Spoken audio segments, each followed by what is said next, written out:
60%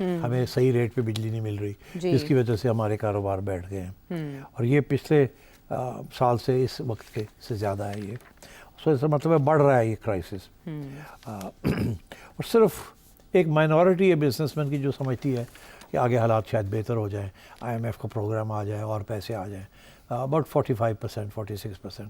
majority یہ بھی سمجھتی ہے کہ اس کے باوجود حالات نہیں اچھے ہوں گے، بیکاز سمجھتے ہیں کہ سیاسی پولیٹیکل سچویشن امپروو نہیں کرے گی، اور اگر پولیٹیکل سچویشن امپروو نہیں کرتی، اسٹیبلٹی نہیں آتی، تو پھر اور بہت سے مشکلات ہوں گے. تو میں سمجھتا ہوں کہ کافی مایوسی ہے ہر جگہ پہ.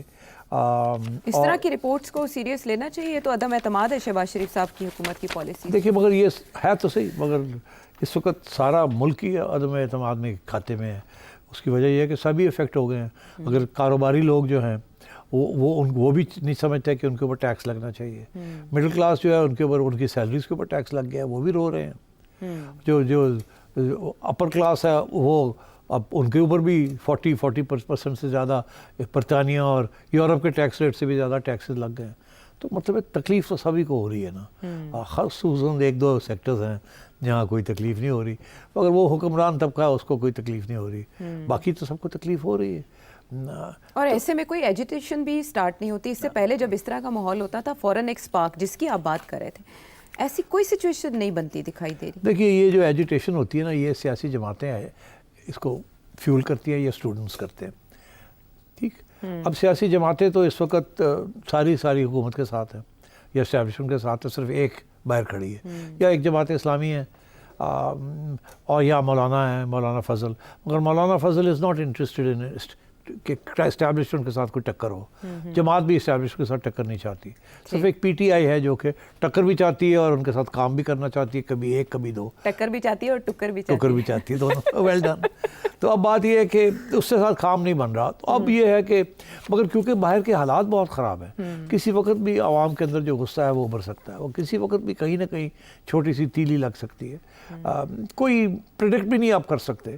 کہیں ایکسیڈنٹ ہو جاتا ہے، کوئی 2 بندے مر جاتے ہیں، 1000 بندہ باہر آ جاتا ہے، غصے میں آگے لگنی شروع ہو جاتی ہیں. تو چیز کے تعلق کوئی نہیں گورنمنٹ کے ساتھ، کوئی لوکل ایونٹ ہے وہ اس کے ساتھ تعلق ہے، غصہ جو ہے وہ حکومت کے اوپر ہے، وہاں آ کے اظہار کیا جاتا ہے اور اس کے ساتھ آگے لگنی شروع ہو جاتی ہے. پولیس آ جاتی ہے، فائرنگ ہو جاتی ہے، اور لوگ مر جاتے ہیں، اور ادھر بھی شروع ہو جاتا ہے، ادھر بھی شروع ہو جاتا ہے. تو یہ اس کو آپ کچھ نہیں کہہ سکتے کب ہوگا، کون کرے گا، کیسے ہوگا، اس کے کیا نتائج ہوں گے.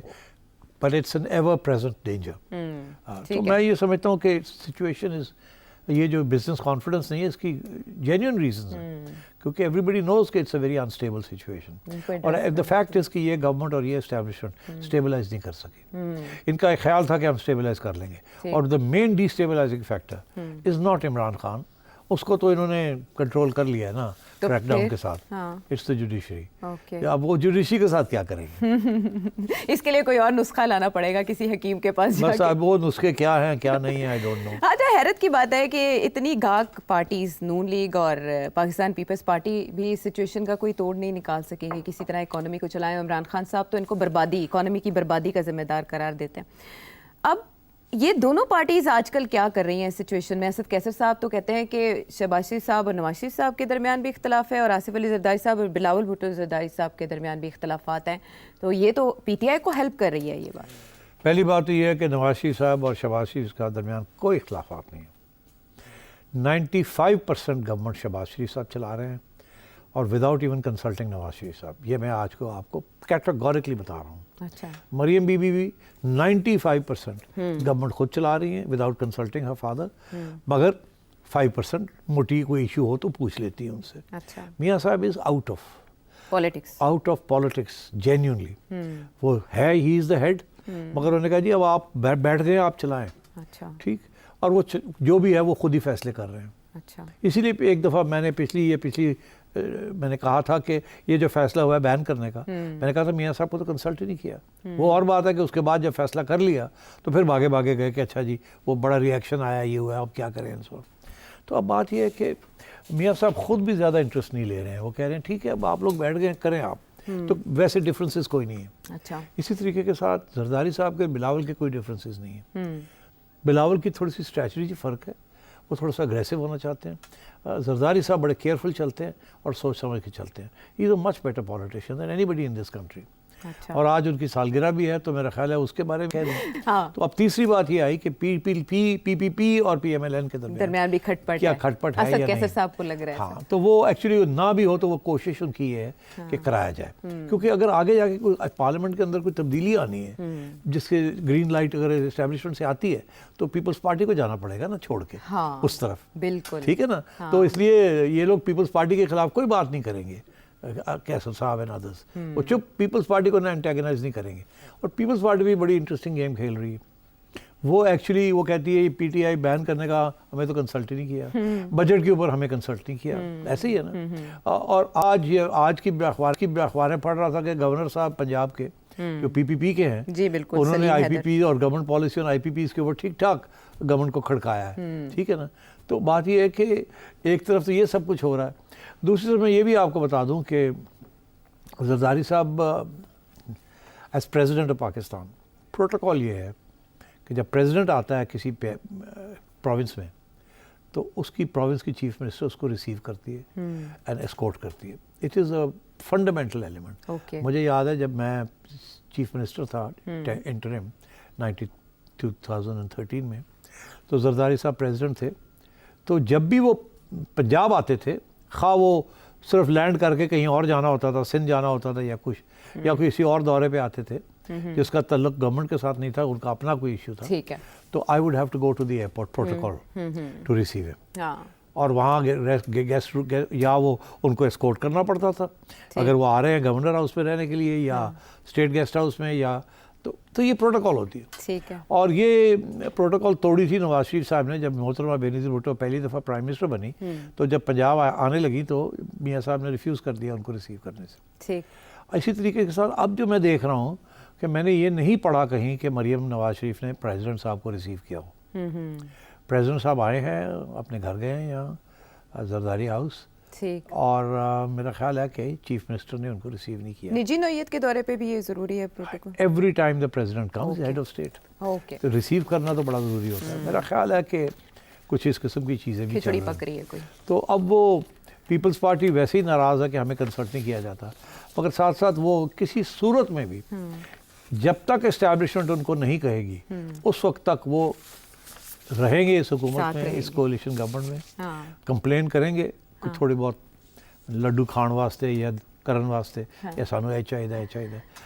میری انفارمیشن کے مطابق Maryam Nawaz is not cooperating, جسے کہتے ہیں نا کہ جو وہ کہتے ہیں ساڑھا ایس پی لگا دو، ساڑھا ایس ایچ او لگا یہ تو دو، ایک عرصے سے شکایت تو ہے۔ وہ مریم سے نو، ہم نے تو میرٹ پہ کرنا ہے، ہم نے یہ نہیں کرنا۔ ٹھیک ہے، اس طریقے کے ساتھ زیادہ کنسلٹیشن نہیں ہو رہی، پیپلز پارٹی کو بھی اکاموڈیٹ نہیں کیا فلی ان دا کیبنٹ اینڈ سو آن۔ لیکن جب تک وارنٹی ہے اس بانڈ کی تب تک یہ ساتھ چلیں گے۔ ساتھ چلیں گے۔ تو آصف علی زرداری صاحب کو آپ برتھ ڈے وش کر رہے ہیں، میں آصف علی 69 زرداری صاحب کو 69th birthday, happy birthday mister president, From my may side you as live well. long and may you help guide this country to a stable and prosperous future.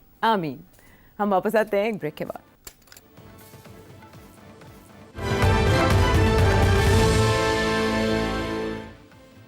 شو میں ساتھ دینے کا شکریہ، اور جو سوالات آپ بھیجتے ہیں ان کے لیے بھی آپ کو بہت شکریہ۔ ہم کوشش کرتے ہیں کہ زیادہ سے زیادہ سوال شامل کریں، لیکن کرنٹ ایشوز کی وجہ سے، وقت کی کمی کی وجہ سے بہت سے سوالات ہم شامل نہیں کر پاتے۔ آج کا جو سوال ہے وہ ڈاکٹر خان سعودی عرب سے کیا جاننا چاہ رہے ہیں؟ ڈیجیٹل ٹیررزم پہ بھی بات کی، آپ نے آرمڈ مسلح ٹیررزم پہ بھی بات کی، مگر پاکستان کو جو اصلی خدشہ ہے، جو پاکستان کو تباہ کرے گا اور الٹیمیٹلی کھا جائے گا، وہ فائنینشیل ٹیررزم ہے، جو آئی پی پیز کے تھرو نون لیگ کے نواز شریف نے ملک پر ڈالا ہوا ہے۔ ذرا فائنینشیل ٹیررزم ختم کرا دیں، حالات ٹھیک ہو جائیں گے۔ فائنانس منسٹر بن جائیں آپ، ختم کروا دیں۔ اچھا جی، اب انہوں نے 2-3 باتیں کہی ہیں۔ انہوں نے ایک نیا کانسیپٹ نکالا ہے فائنینشیل ٹیررزم کا۔ ہم نے تو FATF کے زمانے میں سنا تھا کہ وہ ٹیررسٹ فائنینسنگ ٹیرر فائنینسنگ کا سنا تھا، اب ٹیررسٹ فائنینشیل دہشت گردی، ہاں فائنینشیل دہشت گردی کیا ہے۔ ان صاحب نے جو آئیڈینٹیفائی کیا ہے وہ یہی کیا ہے کہ آئی پی پیز کو، جی اب آئی پی پیز کے اوپر بڑی ڈسکشن ہوئی ہے۔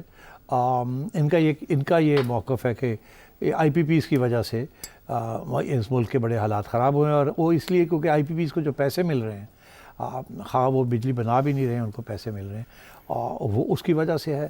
اور وہ اس لیے، اور یہ جو آئی پی پیز ہیں یہ نواز شریف کے زمانے میں، ان کی حکومت کے زمانے میں زیادہ تر آئی پی پیز بنے جن کو اس قسم کی سہولتیں دی گئیں اور ساورن گارنٹیز دی گئی اور ڈالر کے اندر ریٹ فکس کیے گئے جو کہ آج ہمارے گلے پڑے ہوئے ہیں۔ اس میں 2 باتیں میں کہنا چاہوں گا، پھر میں آگے موو کروں گا۔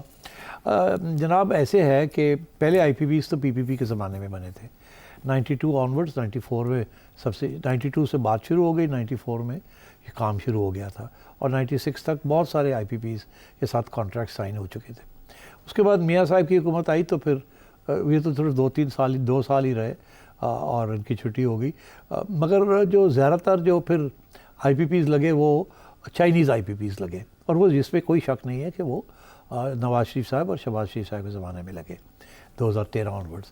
اور سب سے زیادہ بوجھ ہے اس وقت وہ 90 کی دہائی والے آئی پی پیز کا بھی ہے، اور یہاں کے بھی جو چائنیز ہیں۔ اب اس میں سے آج ہی پی پی پی کے جو گورنر ہیں انہوں نے پنجاب کے، انہوں نے کہا کہ جی 42 ایسے بڑے بڑے بزنس مین ہیں اس ملک میں جو کہ ان آئی پی پیز کے مالکان ہیں۔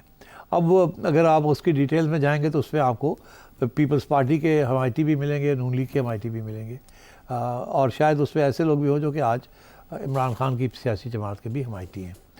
So this is across the board, all the parties are responsible for it, Peoples Party and Noon league.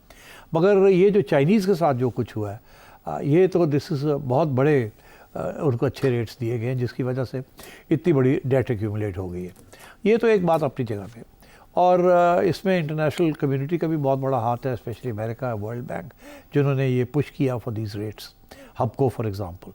تو یہاں تک تو بات آپ کی صحیح ہے، مگر ایک اور بھی بڑی انٹرسٹنگ بات ہے، وہ یہ ہے کہ یہ نہیں، چائنیز آئی پی پیز نہیں لگانے چاہیے تھے۔ اب صورتحال یہ ہے کہ ہمارے پاس ایکسیس بجلی ہے۔ کیا ہے؟ ایکسیس بجلی، وافر بجلی۔ ہاں، ہمیں اس وقت 45,000 میگا واٹس اس وقت ہمارے کنٹرول میں ہیں جو کہ ہم پروڈیوس کر سکتے ہیں، کیپیسٹی جو ہے، مگر جو پاکستان کی ریکوائرمنٹ ہے وہ آلموسٹ ہاف اس کی ریکوائرمنٹ ہے، اور ونٹر منتھس کے اندر تو اس سے بھی کم ہو جاتی ہے۔ تو پھر مسئلہ کیوں ہے اتنا کہ اگر ہمیں اتنی بجلی ہمارے پاس ہے کہ ہمیں سمجھ نہیں آ رہی کریں کیا، اور پلانٹس کو بند رکھنا پڑ رہا ہے۔ اس میں 2 ہیں جس کو آپ دیکھیں، ایک تو یہ کہ اس کو پلاننگ نہیں کی گئی کہ یہ بجلی جو ہے اس کو کیسے استعمال کرنا ہے اور کہاں کہاں دینا ہے اور کب یہ آن لائن آئے گی، اور اس کے دوران بہت سی گیس خرید لی گئی، اور وہ گیس جو ہے وہ اب ایک زیادہ تر جو انڈسٹریل پلانٹس وغیرہ ہیں ان کو سپلائی کی جا رہی ہے، اور اس گیس کی خریدنے کی کیوں خریدی جب اتنی ایکسیس کیپیسٹی تھی؟ اس وقت یہ ان کا خیال تھا کہ گیس سستی مل رہی ہے تو سستی بھی گیس لگاتے ہیں، اور یہ مہنگے ہیں اور ان کے ساتھ شاید کوئی ری نیگوسیشن ہو جائے، وہ تو ہوا نہیں، تو اب گیس بھی ہے اور ایکسیس کیپیسٹی اسی لیے بڑھ گئی ہے۔ تو ایک تو یہ کہ bad planning by the Nawaz Sharif government during the last time, and اس کے بعد by the P T I government, کچھ نہیں کیا انہوں نے to renegotiate those, تو دونوں گورنمنٹس آر ریسپانسبل۔ مگر ایک اور فیکٹر بھی ہے کہ آپ کی بجلی اتنی مہنگی کیوں ہے، وہ ایک یہ فیکٹر بھی ہے کہ دیکھیے 20 سال پہلے جب یہ آئی پی پیز لگے تھے تو اس وقت جو ڈالر کی قیمت تھی وہ بہت کم تھی، اور آج روپے کی قیمت بہت زیادہ ہے، اور اس کی وجہ سے جو آج کل کے جو بجلی کے بل آ رہے ہیں، اگر آپ اس کو اس ڈالر قیمت لگائیں جو کہ 10-20 سال پہلے تھی جب یہ سائن ہوئے تھے کانٹریکٹس، تو آپ سمجھیں گے کہ اس وقت سے لے کے آج تک صرف 30% ریٹ بڑھا ہے۔ کتنا؟ صرف 30%، اور 30، مگر جو آپ دیکھیں گے کہ ریٹ یہ تو 30% ہے اس کی وجہ سے، جس کی وجہ سے ڈالر اگر وہی رہتا تو اب روپے جو ہے اس کی ڈپریسیشن اتنی ہو گئی ہے کہ یہ جو 30% ہے یہ 360% پہ پہنچ گیا ہے۔ تو اس میں بہت بڑا رول ہے ڈیویلیویشن کا۔ اگر ڈیویلیویشن نہ ہوتی تو آپ کی اتنی قیمتیں نہ بڑھتی، شاید 30-40% بڑھ جاتی، مگر یہ جو اوور 200% جو بڑھ گئی ہیں، اس کی وجہ یہ ہے کہ آپ کے روپے کی قیمت کم ہو گئی ہے، فیول جو آپ امپورٹ کر رہے ہیں وہ مہنگا ہو گیا ہے، اینڈ سو آن، اور جو آپ نے پیمنٹس کرنی ہے باہر کے ملکوں کو for the I P Ps, وہ آپ نے ڈالر میں کرنی ہے۔ پہلے $1 جو تھا 100 روپے کے، پہلے $1 100 روپے کا تھا، اب ڈالر جو ہے وہ 280, 85, 90 روپے کا ہو گیا ہے۔ تو یہ اس کی وجہ سے وہ سارے کا سارا بوجھ جو ہے وہ آپ کے بجلی کے بلوں میں آ رہا ہے۔ اب ڈالر کیوں بڑھا اور کیوں نہیں، اس پہ تو حکومتوں کا، اب میں سمجھتا ہوں یہ نون لیگ کا بھی، پی ٹی آئی کا بھی، اور اس کے بعد بھی جو گورنمنٹ آئی ہے، یہ سب they're all responsible for this because that's when the debt went up, that's when the IPPs were signed and so on. تو یہ ایک ملی جلی بات ہے. اس کو آپ فائنینشیل ٹیررزم کہہ سکتے ہیں کہ یہ فائنینشیل ٹیررزم شروع ہوئی تھی ان 90 کی دہائی میں اور ابھی تک یہ کنٹینیو کر رہی ہے. مگر اس کے بعد ایک اور بھی ڈائمنشن ہے فائنینشیل ٹیررزم کا, وہ یہ کہ آج یہ جو بجٹ بنا ہے یہ تو اس نے ٹیررائز کر دیا ہے ہر طبقے کو. کاروباری لوگ جو ہیں دیر اپ ان آرمز کہ جی یہ تو ٹیررزم ہے ایف بی آر کی, middle class is up in arms کہ ایف بی آر کی ٹیررزم اینڈ سو آن, اور سبسڈیز ختم ہو رہی ہیں. تو اس کو بھی آپ کہہ سکتے ہیں کہ یہ ایک ہائی ہینڈڈ ٹیک اٹ اور لیو اٹ والی بات ہے کہ اور لمپ اٹ جسے کہتے ہیں. اور اس قسم کی اقدامات جو ہو رہے ہیں they are like a terror across the country because as politicians even admit کہ یہ جو ریٹس بڑھے ہیں بجلی کے for the lower middle class especially, وہ تو ان کی ایک تنخواہ مہینے کی تنخواہ سے زیادہ ان کا بجلی کا بل آ رہا ہے with barely even one air conditioner. تو یہ بھی ایک قسم کی فائنینشیل ٹیررزم ہے جس قسم کا یہ بجٹ آیا ہے. اور اس کی جو ساری وجوہات ہیں وہ ہے IMF اور جو آپ نے لوگوں کے پیسے دینے ہیں جو کہ 90 کی دہائی کے بعد سے پیسے آپ نے قرضے لینے شروع کیے انٹرنیشنل, اور اس سے ساری گورنمنٹس آر انوالوڈ, اور وہ پیسے اب آپ نے واپس کرنے ہیں, اور جب واپس کرنے جاتے ہیں تو آپ کے پاس پیسے نہیں ہیں اینڈ سو آن. تو نجات یہ کیسے دلائیں ایشوز ہیں. گے, نجات کیسے دلائیں گے ان شارٹ, اگر ہم پروگرام ختم کرنے سے پہلے پوچھنا چاہیں؟ نجات مجھے نظر نہیں آ رہی, سوری. نظر نہیں آ رہی تو کیا ہوگا اس اندھیرے میں؟ ہاتھ پیر مارنے کا کیا ہے؟ مختلف حکومتوں کے پاس ہوم ورک اگر ٹائم پر کر لیا جاتا تو شاید اس نوعیت کے صورتحال کا سامنا نہ کرنا پڑتا. آپ کے مزید سوال اس نمبر پر جو آپ کے سامنے ہے اس پر بھیج سکتے ہیں. اگلے پروگرام تک کے لیے اجازت ہے.